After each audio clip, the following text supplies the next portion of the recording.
Hablando sobre la reconstrucción histórica del huracán Alex, bueno, hay que recordar algunos aspectos importantes. El huracán Alex nace en el Golfo de México y Mar Caribe en el 25 de junio del 2010, empieza su formación, pero hay factores relevantes que empiezan a propiciar su desarrollo y rápida formación. Entre ellos se encuentra la temperatura del agua. Hay registros que apuntan que estaba por encima de los 28 grados, lo cual le da la energía suficiente para empezar a formar nubes tormentosas. Las bajas presiones y los vientos alisientes, que estos son tradicionalmente de este a oeste, empiezan a impulsar al huracán Alex hacia la costa de Tamaulipas, haciendo contacto en Soto la Marina el 1 de julio del 2010, entrando como categoría 2. Conforme va avanzando el huracán Alex en la zona metropolitana de Monterrey, aparecen los dos actores relevantes que en conjunto con la construcción social del riesgo son nuestro punto de referencia. Hablamos de la orografía a través de la Sierra Madre Oriental y del río Santa Catarina. Entonces, cuando el huracán Alex impacta y choca con la cordillera, con la Sierra Madre Oriental, las bajas presiones, la alta humedad del aire y la altitud de la sierra ocasionan que las nubes empiecen a ascender, enfriándose y precipitándose rápidamente. Se empiezan a formar las grandes avenidas de agua que en los registros muestran que hubo flujos máximos de hasta 2.500 metros cúbicos de agua por segundo. Esto ocasiona el desbordamiento del río y el daño enorme a la infraestructura y otros daños que hablaremos un poco más adelante. Sin embargo, no hay que olvidar que antes de eso se construyó la cortina, la presa Rompepicos, Corral de Palmas, que fue un factor relevante para que este desastre no fuera de magnitudes mucho mayores. Hay que hacer una comparativa. Cuando tuvimos el huracán Gilberto en 1988, el huracán llegó con mucha mayor intensidad. Los registros muestran cerca de 200 decesos por el huracán Gilberto. Y el huracán Alex no entra con tanta intensidad, pero entra con mucha agua. También los registros de las estaciones meteorológicas como la Estanzuela marcan precipitaciones de hasta 890 milímetros de agua. Esto quiere decir que en un metro cuadrado cayeron 890 litros de agua. Esto es una cantidad enorme. Entonces, gracias a la presa Rompepicos no se presentaron daños mayores. Incluso la preparación que tiene la ciudad en ese entonces, cuyo aprendizaje nos dejó el huracán Emily en el 2005, el huracán Gilberto en el 88, redujo significativamente la cantidad de decesos hasta un aproximado de 20 después del huracán Alex. La tragedia del huracán Alex expuso la vulnerabilidad de la ciudad de Monterrey, un riesgo construido socialmente. El principal problema, los asentamientos humanos de alto riesgo. Cientos de viviendas se establecieron por años en los márgenes de los ríos Santa Catarina y Pesquería, zonas que son, por naturaleza, llanuras de inundación. Cuando el agua llegó, la infraestructura colapsó. Las importantes avenidas Constitución y Morones Prieto, construidas directamente sobre el lecho del río Santa Catarina, funcionaron como un túnel forzando el caudal, causando daños millonarios y severas interrupciones. La lección de Alex es que este desastre no es natural. Es el resultado directo de la mala planificación territorial y la ocupación de zonas de alto riesgo. La prevención empieza con el respeto del cauce natural. Ahora damos paso con nuestra compañera Nancy Saucedo, quien continuará con un muy interesante tema. Gracias, compañero. Ahora vamos a hablar sobre la construcción social de la vulnerabilidad. La ciudad de Monterrey se fundó en 1596 por Diego de Montemayor, después de 3 intentos por asegurar las rutas comerciales hacia el norte. Se estableció a orillas del río Santa Catarina, el cual nace en la sierra de San José de los Nuncios en Santa Catarina. Llega a Cadereyta y desemboca en el río San Juan para luego encontrarse con el río Bravo. A partir de 1661 se tiene registro de al menos 30 fenómenos hidrometeorológicos con lluvias y desbordamientos de este río, que también ha sido impulsor del desarrollo agrícola e industrial en la zona. Entre dichos fenómenos destacan el huracán de Monterrey en 1909, el Gilberto en el 88, Alex en 2010 y después otros posteriores. A partir del 1920, la tasa de crecimiento de la ciudad está en 2 puntos. Desde 1950, Monterrey fue creciendo como una mancha urbana sin planificación. Se empezaron a construir viviendas en laderas de montañas, cerros, barrancos y terrenos propensos a inundaciones periódicas, con viviendas precarias en condiciones de pobreza, marginación y vulnerabilidad sanitaria. Debido a la baja escolaridad de estos pobladores, se empieza a normalizar el riesgo y hay resistencia a la reubicación. La política pública tuvo un enfoque reactivo centrado en la atención de emergencias y la reconstrucción, en lugar del enfoque preventivo para la planificación, lo cual perpetúa el ciclo de la vulnerabilidad. Se concedieron permisos en zonas de alto riesgo y se dieron asentamientos informales con poca coordinación y atención a los atlas de riesgo municipales. La industrialización priorizó el desarrollo económico en lugar de la sustentabilidad, lo cual provocó el agotamiento de los recursos como la vegetación, problemas de mala calidad del aire y generación de residuos. Los intereses económicos promovieron la construcción en zonas inundables. Antes de Alex, ya había acceso desigual al agua potable y servicios de drenaje en estas zonas más humildes, además de complicaciones con servicios de salud, electricidad, entre otros. Más de 150,000 familias perdieron su patrimonio, hubo pérdidas de empleo y fuentes de ingresos, sobre todo en zonas rurales. Los niños fueron los que tuvieron mayores riesgos de salud, psicosociales y económicos porque también tuvieron truncada su educación. Y las mujeres, que son las mayores cuidadoras del hogar, sufrieron desafíos como la desnutrición, sobre todo en madres gestantes y lactantes. Las condiciones preexistentes de vulnerabilidad fueron evidenciadas por el paso de Alex. Los efectos sufridos son resultado de la construcción social del riesgo y no solo de este fenómeno. El sistema económico se caracterizó por una alta industrialización y urbanización con agotamiento de los recursos naturales. La especulación inmobiliaria hizo maximizar las ganancias de las empresas constructoras en zonas de alto riesgo. La influencia de los sectores empresariales incidió en las políticas de desarrollo urbano y uso de suelo, con explotación de recursos, con poca o ninguna inversión en infraestructura resiliente. La infraestructura clave se estableció en zonas cercanas a cauces y laderas, por ejemplo, puentes, avenidas y parques industriales. Hubo concentración de poblaciones de bajos recursos en zonas de mayor riesgo hidrológico e incluso modalidad tipo posesional. El sector manufacturero fue vulnerable a interrupciones de sus cadenas de suministro durante estos desastres. Los trabajadores informales quedaron sin protección social ante los desastres, lo que aumenta su vulnerabilidad. El huracán Alex reveló una vulnerabilidad con pérdidas estimadas en los 10,000 millones de pesos solo en el estado, las cuales afectaron desproporcionadamente a los más pobres, mientras que la recuperación benefició primero a los sectores económicos dominantes.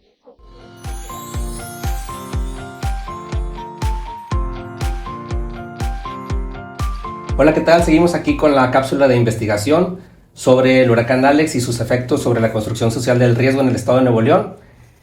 Sus servidores y amigos Guillermo Vázquez y Rafael Salinas.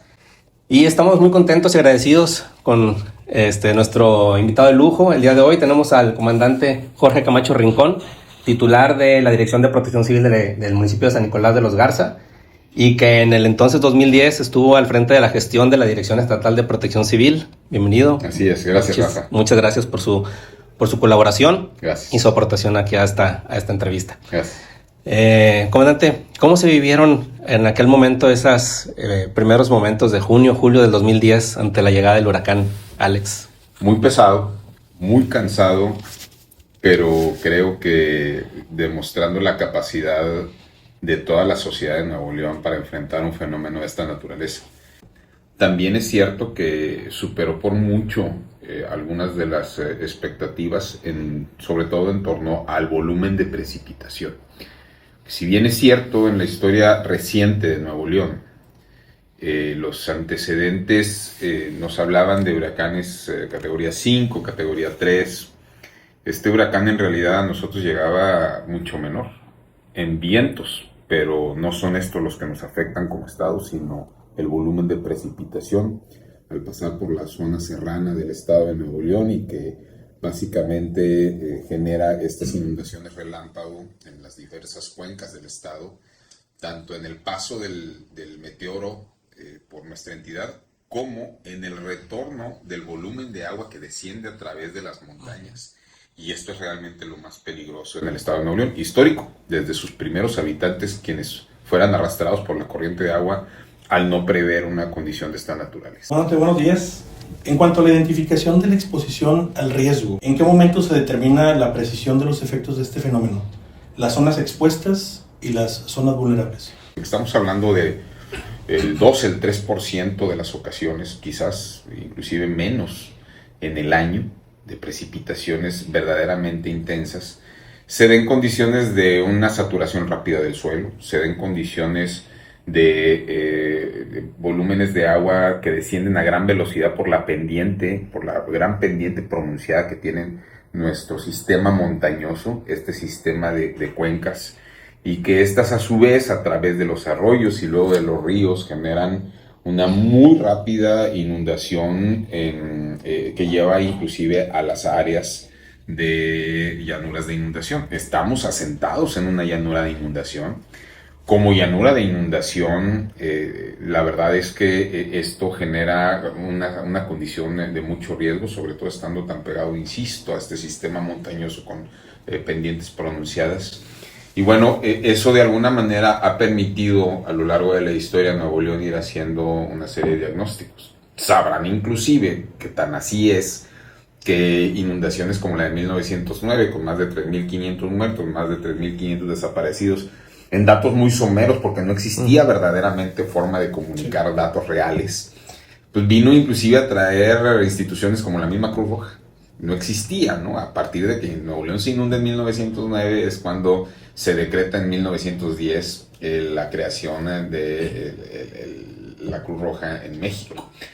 Posteriormente, cuando ya decretado en 1986 la creación del Sistema Estatal de Protección Civil, recordemos, posterior al terremoto del 85, en el 86 viene a través de la Comisión Nacional de Reconstrucción en una de sus fases, que es precisamente la creación del Sistema Nacional de Protección Civil. Recién creado el sistema en 1986, se decreta que en los estados se haga su símil. El 17 de septiembre de ese año se crea en Nuevo León y exactamente 2 años después nos inundamos con el huracán Gilberto. Sí. Entonces puso a prueba un incipiente sistema de protección civil en Nuevo León, que ciertamente la situación fue catastrófica. No teníamos tanta tecnología, no teníamos tanta difusión, no teníamos realmente ni siquiera un conocimiento real de cómo desarrollar un sistema de protección civil que apenas comenzaba, que estaba en sus pininos apenas. Y la verdad es que ya teníamos una cantidad de años, desde 1963, si mal no recuerdo, que no habíamos tenido un ciclón de esa naturaleza. Gilberto entonces nos viene a recordar en dónde vivimos, en esta llanura de inundación. Gilberto nos viene a recordar cómo nos debemos de organizar y que aprovechemos ese sistema de protección civil precisamente en su esencia, que es desde la construcción de la prevención en el sentir y en el pensar humano de todo ciudadano y no nada más de un grupito de personas que llevan por nombre todos los días protección civil.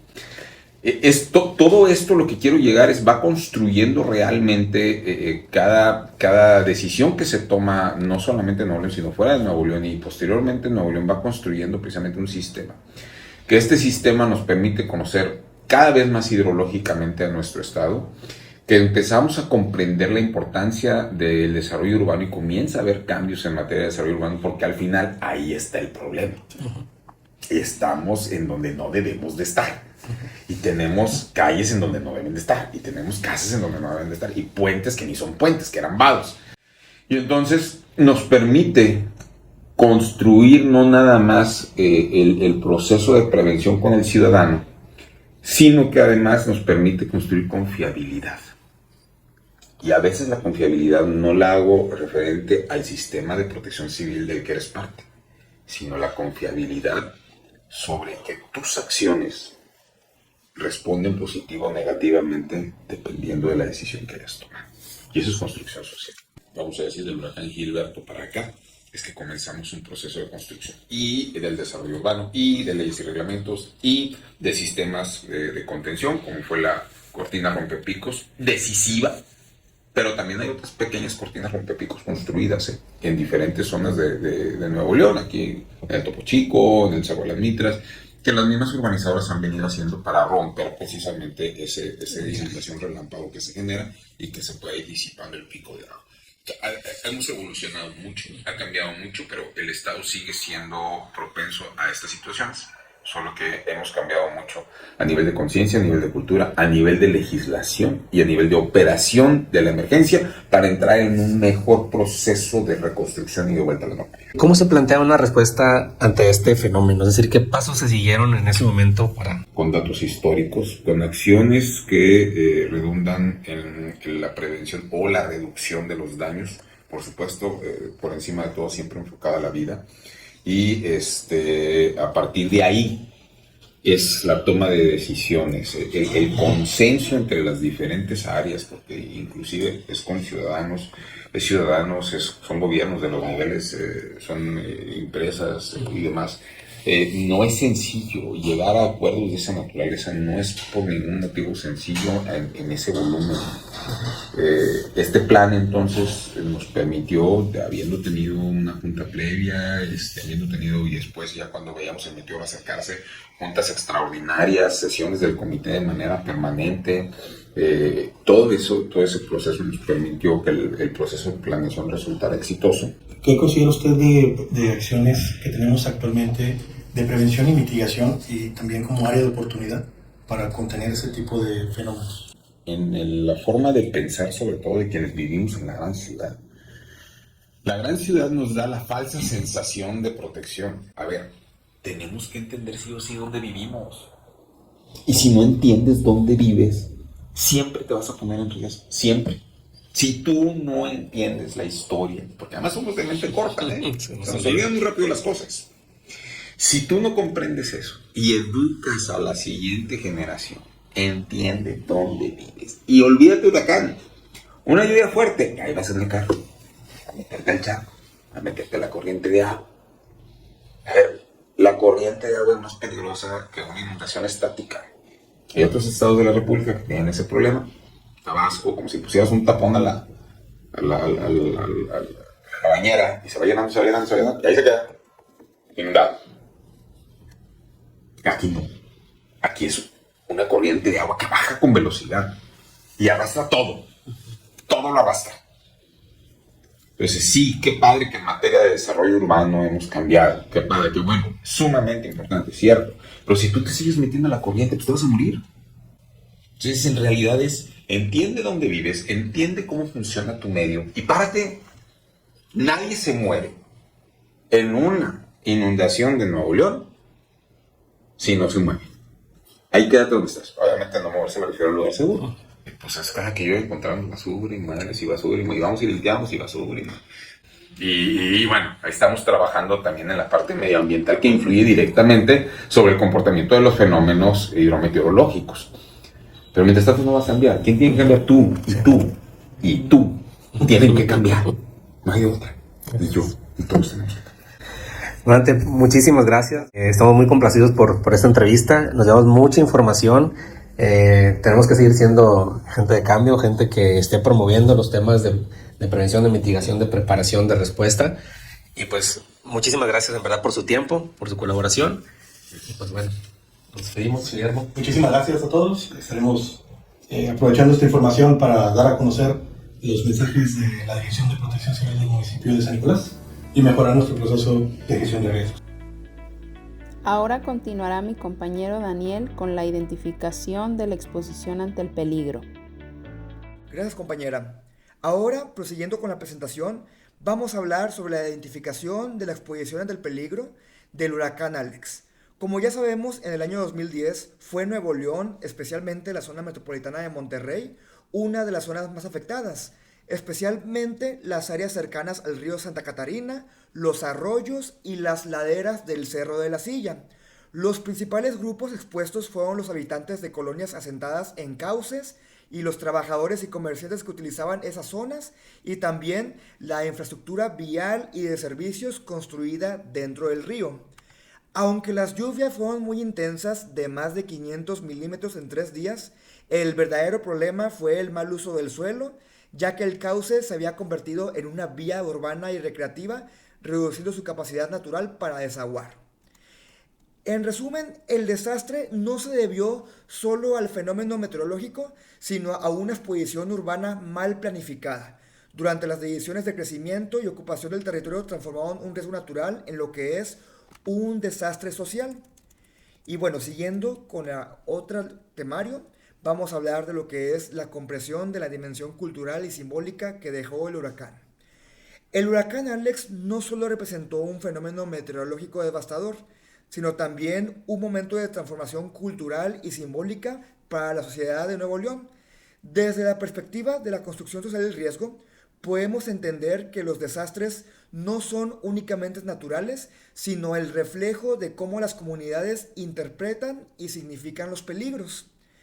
Antes del Alex, en Monterrey predominaba mucho la idea de que la ciudad era segura, una percepción que llevó a ocupar zonas vulnerables como el cauce del río Santa Catarina, pero ya después del huracán, esa confianza se rompió y surgieron nuevas narrativas, algunas religiosas, otras de resiliencia y otras de orgullo colectivo.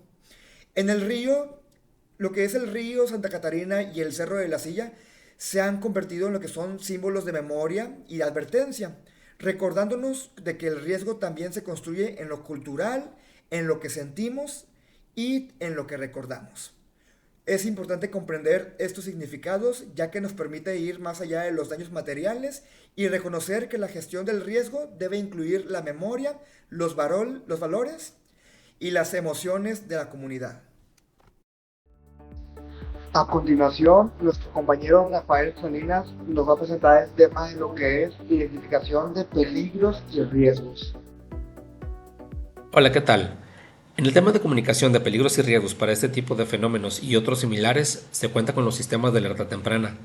Estos ayudan en gran medida para que Protección Civil, autoridades y meteorólogos informen a la comunidad sobre la presencia de un huracán, así como su peligrosidad y magnitud. En su momento, de manera anticipada, Protección Civil informó sobre la cantidad de lluvia que se iba a presentar en la región. Sin embargo, a pesar de las advertencias, algunas poblaciones y comunidades hicieron caso omiso, argumentando y no dimensionando la magnitud del problema, exponiendo su vida, la de sus familias y sus bienes materiales. En la parte de respuesta a emergencia, Protección Civil indicó a la población y realizó algunas evacuaciones tempranas. Esto ayudó en gran medida para que hubiera menos decesos en comparación con otros huracanes que se han presentado en Monterrey, por ejemplo, aquel del 88, el huracán Gilberto. Sin embargo, no todo fue sencillo. Algunas regiones rurales, sobre todo, fue más complicada la evacuación, ya que ellos argumentaban que no pasaba nada, que ya habían vivido otras amenazas y no había sucedido nada, y que no querían perder sus bienes materiales. Protección Civil, junto con la Marina y el Ejército, aplicaron el Plan DN3, así como el Plan Estatal de Protección Civil, y en algunas ocasiones o regiones tuvieron que hacer evacuaciones forzosas de la población debido a lo complicado que era ingresar por ellas. También se valoró mucho la evacuación y la comunidad, ya que ellos trabajaron en gran medida para poder desalojar y hacer una autoprotección entre la misma ciudadanía. No cabe duda que la experiencia de Alex revela la importancia de una mejor comunicación de riesgos y tenemos que establecer mensajes claros y precisos dependiendo del nivel cultural y la región en la cual nos localizamos. En lo que respecta al tema de respuesta inmediata, 800 militares efectivos son los que desplegaron el Plan DN3, junto con unidades municipales y estatales de protección civil, bomberos, policía, tránsito, unidades de emergencia tanto privados como públicos. En la zona metropolitana de Monterrey, 6,000 personas resultaron en alto riesgo. Se habilitaron centros comunitarios como albergues en diferentes municipios para albergar cerca de 5,700 personas. Económicamente, los daños causados por Alex sobrepasan los del sismo del 85 en Ciudad de México. 92 millones de pesos se estima en costos. Para la recuperación se implementaron programas por parte del gobierno y Sedesol, dando apoyos de 10,000 pesos en bonos para las personas afectadas. Sin embargo, como sabemos, no siempre el apoyo llega a las manos adecuadas. En la implementación se hicieron programas para el apoyo a la salud, a la educación y al empleo. En la reconstrucción, 21 municipios de 51 resultaron como zona de desastre. Se tuvieron que reparar puentes y vialidades y se aplicó el FONDEN, el Fondo Nacional de Desastres, en el cual se erogaron solamente 18 millones de pesos.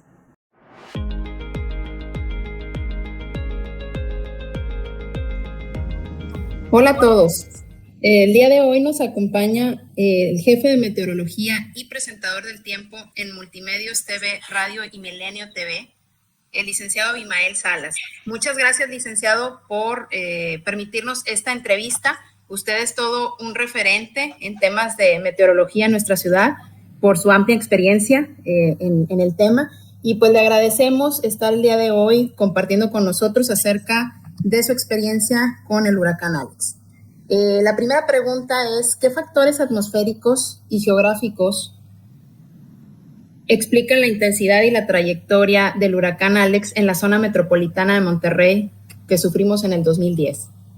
La primera situación que hay que destacar durante el 2010 es la presencia del fenómeno de la Niña en el Pacífico. Fue el 2009, el 2010 fue un año muy especial, porque a finales del 2009 todo iba encaminado a que el fenómeno del Niño, ese sobrecalentamiento que hay de las aguas superficiales del Pacífico en la parte oriental y central, iba a estar dominando durante el 2010. Ese era el pronóstico de los diferentes modelos de predicción numérica y también de la NOAA. Sin embargo, durante el 2010 la situación cambió drásticamente y en cuestión de meses pasamos de ir encaminados al fenómeno del Niño al fenómeno de la Niña. Muy importante mencionarlo porque cuando el fenómeno de la Niña está presente en el Pacífico, tiende a incrementar la intensidad y la cantidad de ciclones tropicales en el Atlántico. Así que juega un rol importante. En algunos estudios que he hecho, he notado que la gran mayoría de los grandes ciclones que han llegado a la región noreste, sobre todo los que han sido catastróficos o dañinos para Nuevo León, precisamente siempre se han dado con el fenómeno de la Niña. Y en el 2010 fue un fenómeno muy relevante, porque en cuestión de meses, como lo mencionaba, se intensificó rápidamente, y eso ayudó que ya a finales del mes de mayo estuviera presente y jugó un rol muy importante para comenzar a generar una gran cantidad de ciclones en esa temporada, pero especialmente en el mes de junio, finales de junio y en el mes de julio. Desde su punto de vista, ¿por qué un fenómeno natural como Alex se convirtió en un desastre tan severo en Monterrey y área metropolitana? Mira, es importante destacar que históricamente los huracanes son, en la gran mayoría de los casos, el meteoro, el fenómeno atmosférico que juega o determina precisamente situaciones de mayor riesgo en el noreste del país. Independientemente de la intensidad de en el caso de Alex, será un huracán recién formado en el Caribe, entró como una tormenta tropical a Quintana Roo. No era un huracán por las fechas, generalmente en junio y en julio la mayor parte de los ciclones precisamente se desarrollan ahí en el Caribe y después avanzan ya sea hacia el norte o hacia el oeste. Pero el hecho de que las condiciones también en ese momento dado, en la parte alta de la atmósfera, fueran muy favorables para que se diera lo que nosotros denominamos divergencia en la parte alta, hizo que el Alex se convirtiera no solamente en un huracán, sino que fuera un ciclón de gran tamaño, abarcaba buena parte del Golfo de México. Si hubiera estado en agua más tiempo, la intensidad de hubiera sido mucho mayor, refiriéndonos a la velocidad del viento y a la categoría. ¿Cree que sí estamos impactando antropológicamente nosotros o incidiendo en este tipo de fenómenos? Efectivamente, sin lugar a dudas, independientemente de que otros gases pueden jugar un rol más importante en el efecto invernadero, como en este caso es el vapor de agua, porque a veces en muchos estudios se menosprecia el papel tan fundamental que tiene el agua en el clima, no solamente en estado líquido, ¿sí?, sino también especialmente en forma de gas, o también cómo influye en regular la temperatura en cuanto a los casquetes polares, además del papel fundamental que tienen los océanos. El hecho de que se esté incrementando los gases de invernadero, ya por cuestiones de quema de combustibles, pues es un factor o una variable ahí adicional que está ayudando a incrementar la temperatura del planeta. Y entre mayor sea la temperatura, también va a ser mayor la cantidad de vapor de agua que va a estar presente en la atmósfera, y diferentes estudios que así lo demuestran, que se ha incrementado considerablemente. ¿Cómo cree que se ha fortalecido la cultura de prevención de la población regiomontana? De manera muy significativa, sin lugar a dudas. Podemos sentirnos muy, muy orgullosos aquí en Nuevo León. Y en el país también, se ha mejorado muchísimo de forma exponencial, fenómeno tras fenómeno. Y así se fue construyendo a través de los medios de comunicación, pero también a través del gobierno y el fortalecimiento de Protección Civil. Y lo volvimos a ver en el huracán Alex, precisamente, donde se tomaron todas las previsiones días antes y durante el ciclón para reducir considerablemente la cantidad de personas no afectadas, pero al menos sí fallecidas, y se fue consolidando con otros huracanes, yo creo que alcanzando su máximo en cuanto a eficiencia por parte de Protección Civil de Nuevo León durante la tormenta tropical Fernán, durante el huracán Hanna, que hay que aclarar que ahí también en parte ayudó el hecho de que estuviéramos en pandemia, ¿sí? Y que estábamos aislados, no había mucha actividad, y que fue un domingo en particular para un lunes, y en el caso de Alex. Y eso redujo considerablemente la cantidad de personas fallecidas. Licenciado, pues en nombre de mis compañeros, de mi compañera Nancy Saucedo, Rafael Salinas, Guillermo Vázquez y su servidor Daniel Leiva, agradecemos profundamente a usted por su tiempo y por compartir con nosotros su experiencia y conocimiento sobre el huracán Alex y sobre la gestión de riesgos en Monterrey.